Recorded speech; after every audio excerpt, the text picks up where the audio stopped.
Y'all, my daughter almost got kidnapped today. I'm gonna try to make this video because I want all of you moms and daughters out there to be cautious of your surroundings at all times. So today my daughter and I decided to take a ride to Ross's. We pulled into the parking lot. We noticed that the parking lot was pretty full. We found a parking spot closer towards the store, but there was a black van parked right next to us. So we kind of laughed and said that looked like a creeper van. And I was like, yeah, I agree. The van was solid black, blacked out windows, looked like a homemade paint job almost. We're in the broad daylight, so I'm figuring it's okay. We get out of the car, we go into Ross's. We're in there for about 30-40 minutes. We left out of Ross's, the black van was still there.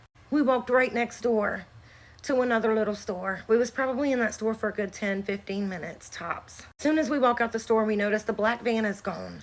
But there's another car right in front of my vehicle. And there's an older lady, dark complected, salt pepper looking hair, standing at her vehicle. Me and Zoe both just said hi, and we went to get in our car. I got in first in the driver's seat. Zoe went to get in the passenger seat, and that's when the woman looked at her and said, honey, is there any way you can help me? Zoe said, sure. What? And she said, I dropped my debit card. It went under my car. Can you help me get it? I've heard about shit like this happening before. So all of a sudden my mom instincts kicked in and I was like, no, I got it. I'll get it. I got this. I didn't want to think anything was wrong, but that gut instinct, you can't ever, you don't ignore your gut instinct. And Zoe was like, Mom, I got it. It's okay. And I was like, no, I got it.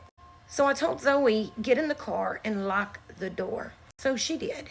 So I walked around to the woman's side where the woman was standing, and I said, ma'am, I'll help you get your debit card. And she's like, oh, it's okay. And I was like, no, I insist. Remember, this woman is speaking fine English. I bent down on the fucking ground to start looking under her car, and I didn't see a debit card. But at that very moment, her phone rings, and she starts speaking this, I don't know what language it was. So I stand up and I'm looking at her and I'm like, what the fuck is going on? And about that time, that same black fucking van that was sitting right next to us, I'm pulling back in the parking lot right behind her fucking car. I know, driving not even a mile an hour, idling almost. I'm standing at this woman's door and I'm like, what the fuck is going on? And she's looking at me and she's like, no, just pushing her hand back. The woman gets in her fucking car and takes off. There's no fucking debit card under this bitch's car. My heart sank. I hurried up and called the cops and told them what was going on. The cops come out. We made a report. He said this is not the first time this weekend that this has happened. Today's Monday. He said they gotten 3 other calls just this weekend on the same shit. He's not sure if it's a sex trafficking ring or what the fuck these people are up to, but they're definitely all in it together. I've heard of shit happening like this before, but I guess you don't understand the seriousness of it until it happens to you and your baby. There was no license plate on the back of the car or the van. Y'all, please, I'm begging y'all, please just be very cautious of your surroundings. If I would have gotten in my car and let my baby, it wouldn't have took but 2 seconds for them to get her in that van.